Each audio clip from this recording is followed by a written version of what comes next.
welcome to my talk. This is working faster and smarter with Mecanim in Unity 5. And I'm going to be mostly covering state machine behaviors and state machine transitions. So first things first, I hope you guys have enjoyed Unite so far. This is my first one. It's been awesome meeting with you guys. And yeah. So if you've ever done any animation code, animation scripting, you've probably written some version or another of that code. And so what this code does is it checks if you're in a specific state, and it will decide if it wants to detect obstacles or do some specific per state code. And in the past, in Unity 4, it was hard to figure out, OK, am I in the right state? Did I actually go through the transition? It was messy, it was inefficient, and it's usually far from bulletproof. It's bug prone. So in Unity 5, we've added two new concepts that simplify this. The first one is state machine behaviors. So they are scripts, just like mono behaviors.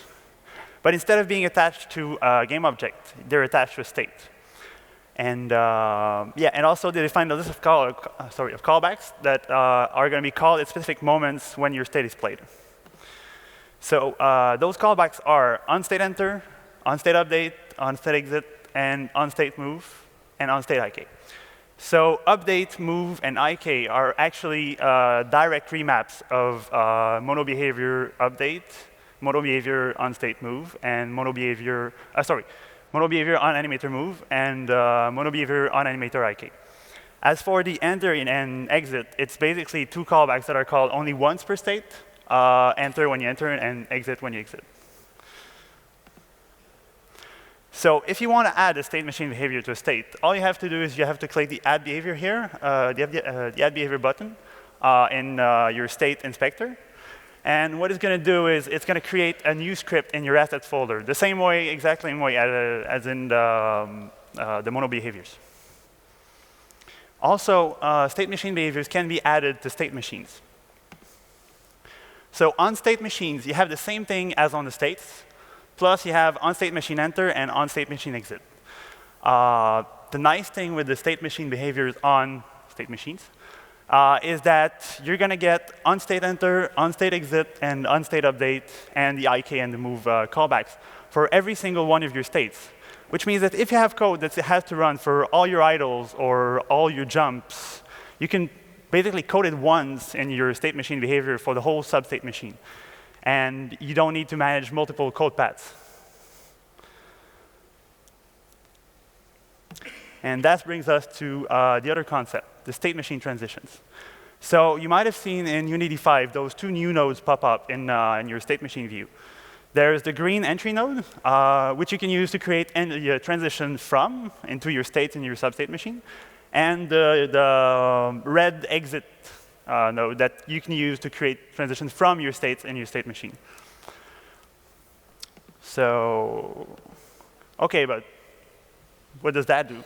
Well, the idea is those nodes will trigger the onState machine enter and onState machine exit callbacks. And they can be used to simplify state transition logic a lot. So enough PowerPoint, and let's see how this works. Sorry, can you?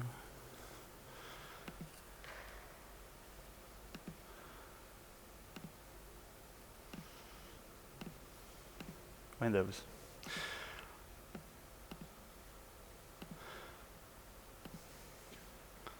That's not the right one.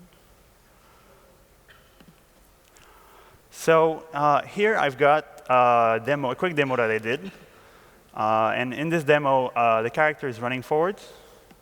And when it's encountering an obstacle, it's going to decide how to traverse that obstacle using a round robin of different methods. So I've got the vault 2 hands, the dive, and the vault 1 hand.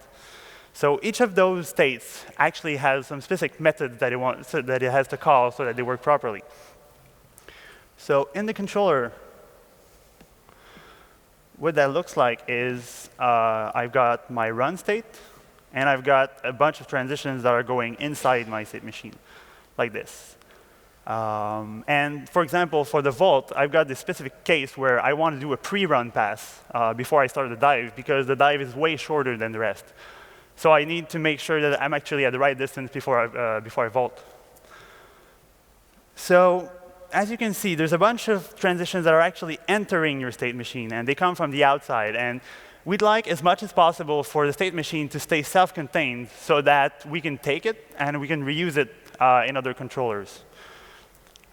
So I was doing this demo, and instead of rehearsing, I actually figured out that it was really annoying to have to copy transitions and figure out the values and copy them back and forth when you want to create entry and exit transitions. So I've added this new button that's convert to entry transition.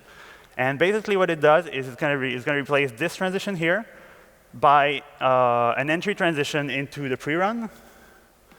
And then it's going to create a transition here that goes into the state machine. So hopefully this should get into 5.2. Hopefully, no promises. So what I'm going to do is I'm going to go through this.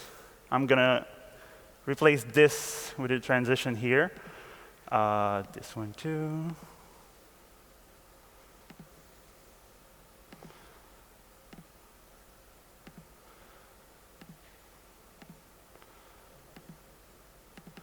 So now I only have transitions that go to my state machine and transitions that come from my state machine.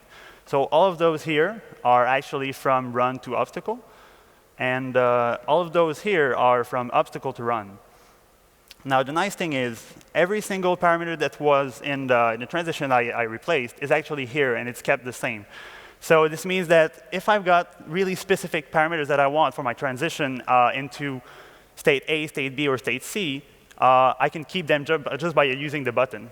But if I want to, if I don't care that much about how much time it takes to get into the state or how far into the state, I just want the default parameters. What I could do is I could replace all those transitions with actually one transition. So what I'm going to do is I'm going to delete all of this. I'm going to create a state transition from run into the state machine here, obstacle. Then I'm going to go inside. So I don't care about those parameters, they're fine.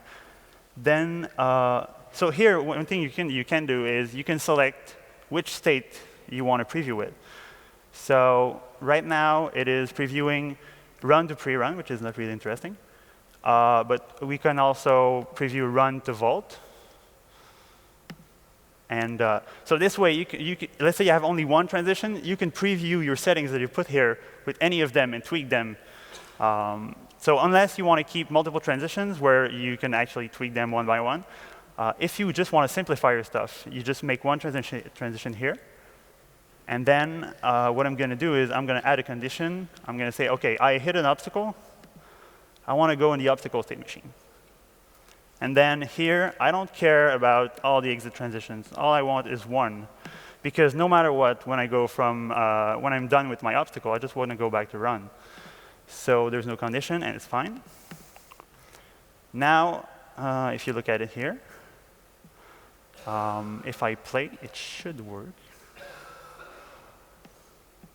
So yeah, I've got the same code running. Oops. Well, apparently, it mostly works. But yeah. Sorry. So yeah, it used to work. Apparently, I messed up something. But the idea is that you can now have all your transitions being handled once. And now what you can do is you can go in there. You can go in the state. And I've pre-created some scripts for each of the states. So for example, that's not what I want. For vote one hand, I've got the script. And what I'm going to do is I'm going to take the code that reaches toward the obstacle. And I'm going to put it, actually the code that sets it up, and I'm going to put it directly in the enter of the vault. Sorry. So here I've got my vault one hand. So I'm going to uncomment the onstate enter.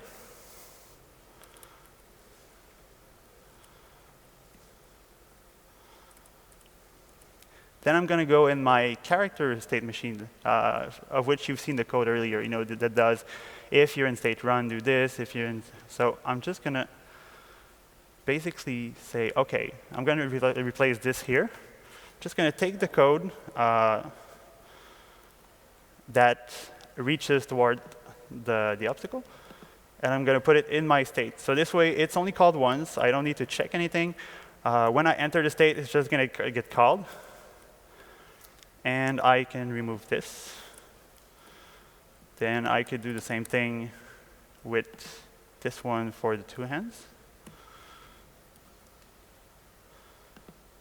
Yeah, I need to open the right script, though. So in this one, I can do that too.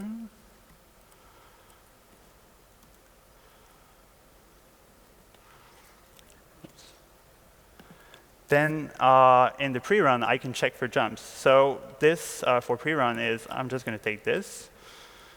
I'm going to remove it. I'm going to go in my PreRun state. And in the update, on the on-state update, what I'm going to do is I'm going to call this every single frame until I've actually hit the obstacle. And this is going to create a transition towards a dive. So now in the entry transition, I've got transitions that go. So this one, if we enter the obstacle state machine, if vault one hand is set, it's going to go to vault one hand. If vault two hands is set, it's going to go there. And if, oops, sorry, wrong one. And if jump is set, we're going to go to PreRun until we actually have the right distance for jumps. So now, what this means is, all I have to do is I have to set obstacles. So there's an obstacle. I want to go to my obstacle state machine. And what I want to do is I want to make sure that all my code for my obstacles are self-contained in there. So I've got this state machine script that I have. So what I want to do is I'm going to go on state machine enter. And I'm going to take the code that actually does the round robin for the selection of the vault or the jump.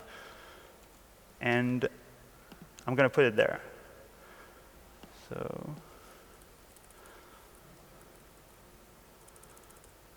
this is not necessary anymore. Now I've got,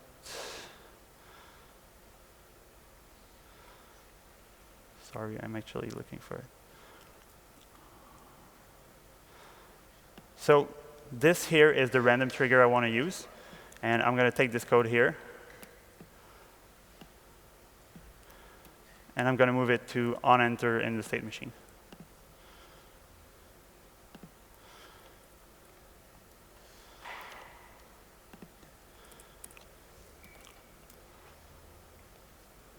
So now we've got a compilation error. Oh, that's nice. So actually, instead of using Animator, I'm going to use Animator, which is, OK, so all of those callbacks here, the first parameter to get passed is the animator. And from the animator, you can get access pretty much to anything that you have on the game object. So what I strongly suggest is that you create some kind of blackboard component on your character where you set all the data that you want to keep between your states. And you store as little as possible data in your states, because they're not actually meant for that. They're basically meant so that you enter, you execute, you exit. And you should not try to push data from one state to the other by referencing every single state in between.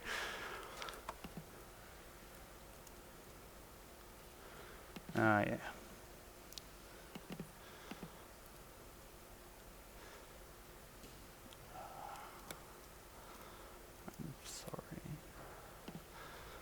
So this part is going to be a bit more boring. I'm going to fix compiler errors. I'm sorry.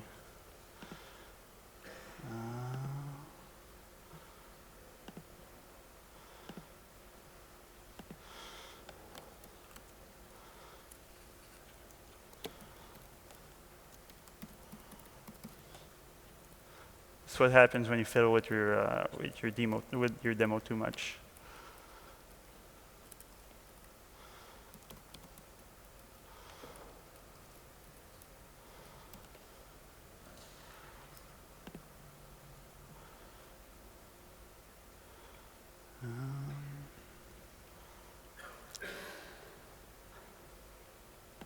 So while I'm doing this, I'm going to answer your question about the zoom. So we have a Canvas implementation that has zoom. It's just that it hasn't been put as a priority. There's a lot of other bugs and other really annoying things that we want to fix before that. I mean, I know it's annoying. I find it annoying. I want to fix it. But I can't promise anything about it.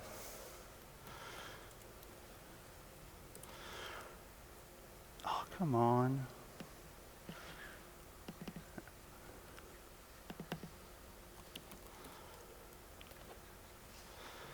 And so I need to.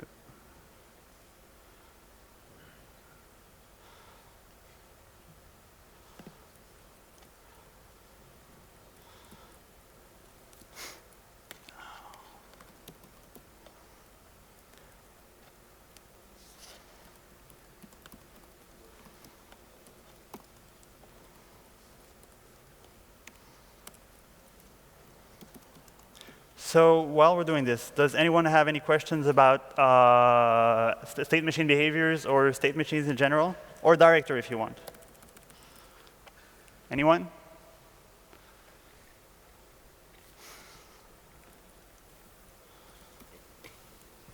So the first time that I tried to use behaviors, my instinct was to try to have some code when you enter a state that would change a specific thing of the object that had that animator. Yeah.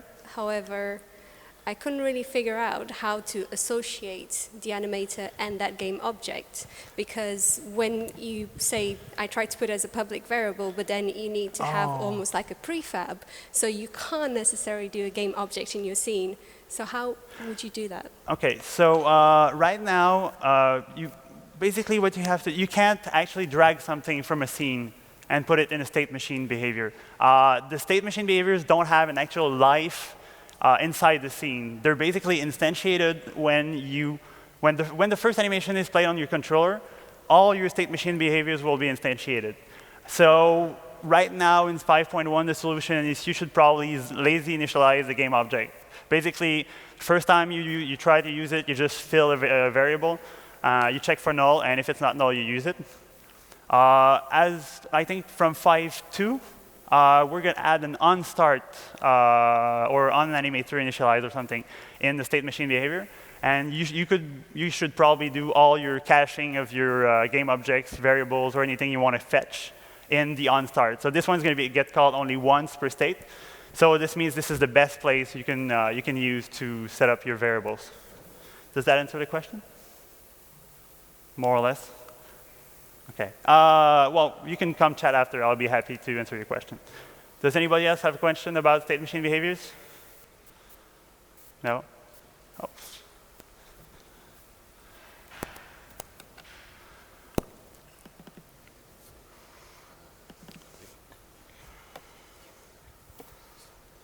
Yeah, it was not a long time ago when I read a blog post of Unity about getting rid of all those shortcuts like .animator and stuff. Yeah. Because it's kind of dirty. Is also true for the behavior, for the state behaviors, because I guess their .animator makes kind of sense because there will always be an animator accessory. You mean if you wanted to have an animator be automatically part of your behavior? Because right now you get it as a parameter in all of your functions. It's not an actual member, so there's no data associated to a state machine behavior. I just mean because of this, it's kind of a coding paradigm with these shortcuts to the animator, that you don't use get component animator, but just and the state machine behavior? No, that's what I'm saying. In here, you actually get it as the first parameter of all your functions. Okay. There's no shortcut. So I hope.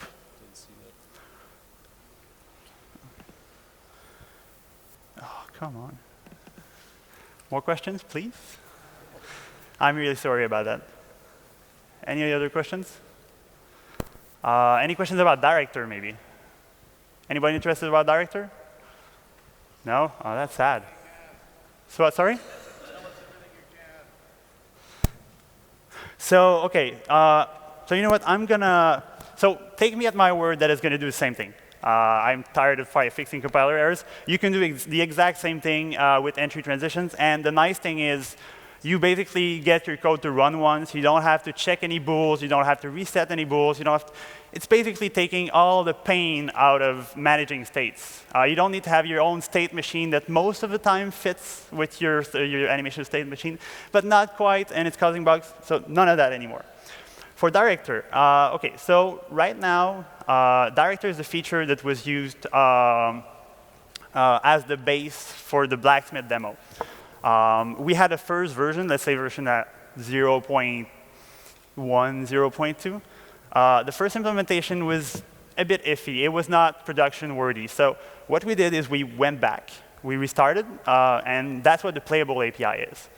So the Playable API, what it does is it basically lets you create a graph of animations and or audio playables, so audio clips, and or video playables, which are going to be video clips. And you can basically blend them together.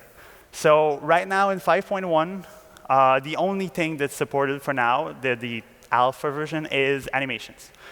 So what we did is we actually took the Playable API, and we actually made Mecanim run completely on it, which means that from now on, doing things for director, for the sequence editor that's going to replace, it's going to be this basically cutscene editor on steroids. It's going to be free on the animation side because it's actually already running the Playables API. The other nice thing is we're exposing the Playables API, which means that since it's the same tools we are using, if you guys really, really, really don't like Mecanim, you can actually make your own.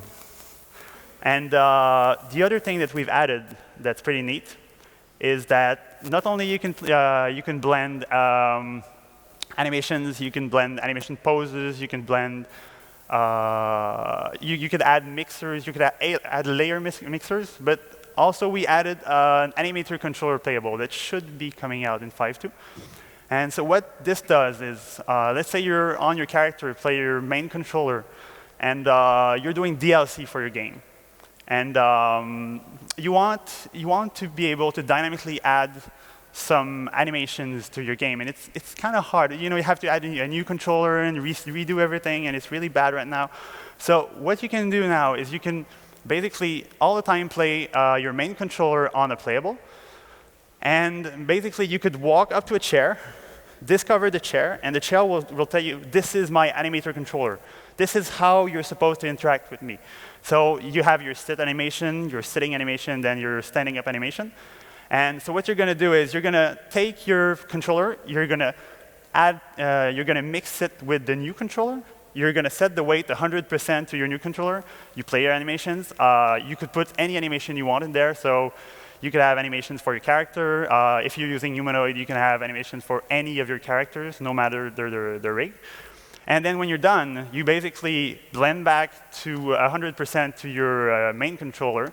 You discard the other one, you clear the memory, and you're done. And then you can go discover another object and another object, which means that you don't need to have every single animation you use for your whole game in your controller for character, which is a huge step in making it easier to manage the complexity of your Animator controller.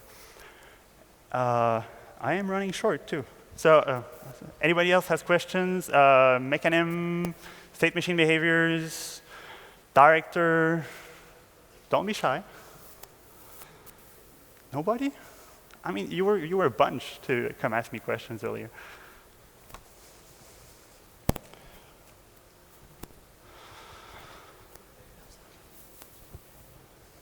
Is there going to be a way, either in the directory or in the existing system, to copy transitions between within the animator? Because at the moment, if you want to convert from a state into a state machine, you lose all your transitions because you've got to replace it entirely. So yeah. So actually, the button I showed earlier is pretty much the first step in that direction. That's one thing that I found really annoying. So I'm just going to go back and create the transition from run inside my state machine. Let's say Volt 1 hand. And so what I do is, when I draw the inspector, if I detect that a transition is coming from outside the current state machine, I will offer you this button where it's going to basically say, OK, you want to create an entry transition for your state machine instead of having this ugly transition that comes in your state machine, right? So what it does is it's going to take all the parameters you've lovingly created and painstakingly hard-coded in there, and it's going to copy them, and it's going to add them. So let's say here I've got this one has exit time, and I'm going to put the exit time to, let's say the duration to something ridiculous like 1. So then what I can do, if I recreate the transition, now I've got a new transition coming in the Volt 1 hand.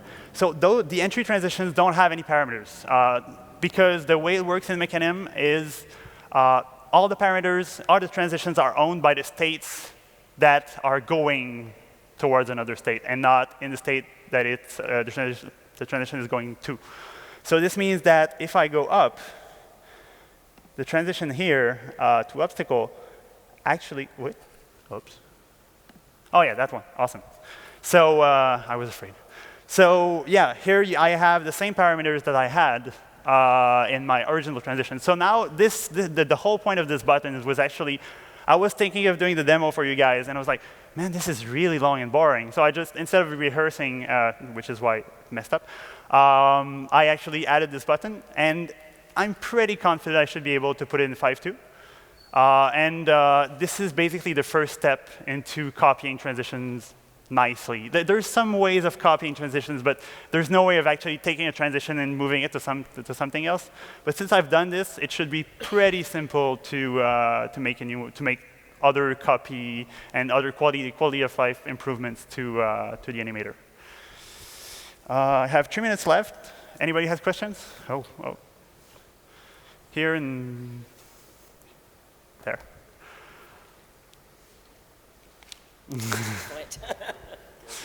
Hello.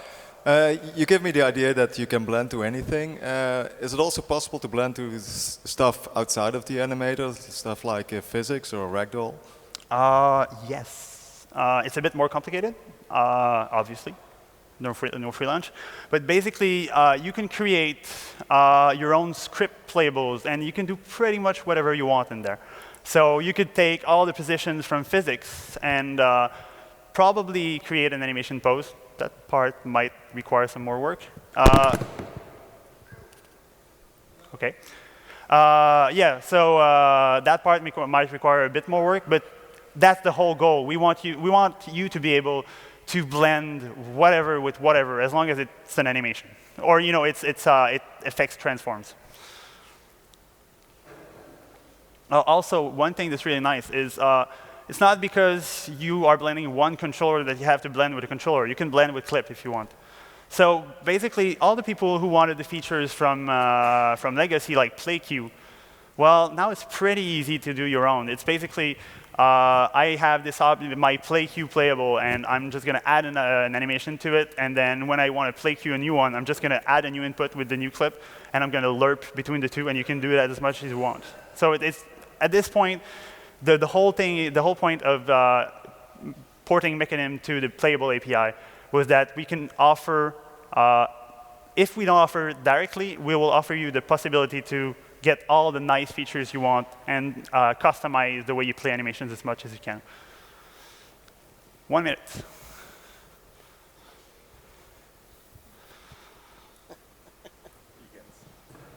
OK, I mean, when these entry and exit notes were introduced, I saw them in the animator and I ignored them.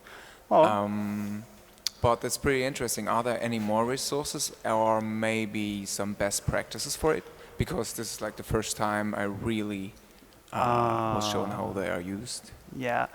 I should probably write a blog post. I mean, awesome, man. I actually did the whole thinking for this, so I should probably write a blog post.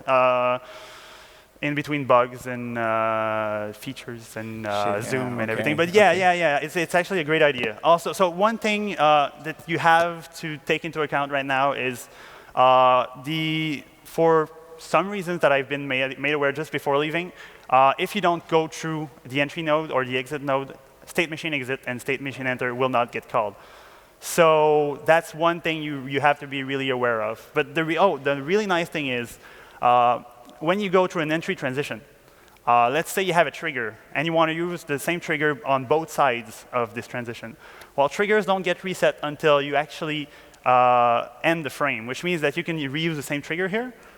But even better, also, let's say you have you have a transition inside your state machine, and then you have those other transitions, and you want to decide to fork at that time between those transitions. Well, on the state machine enter callback, you can actually set a trigger and influence the transition at that time.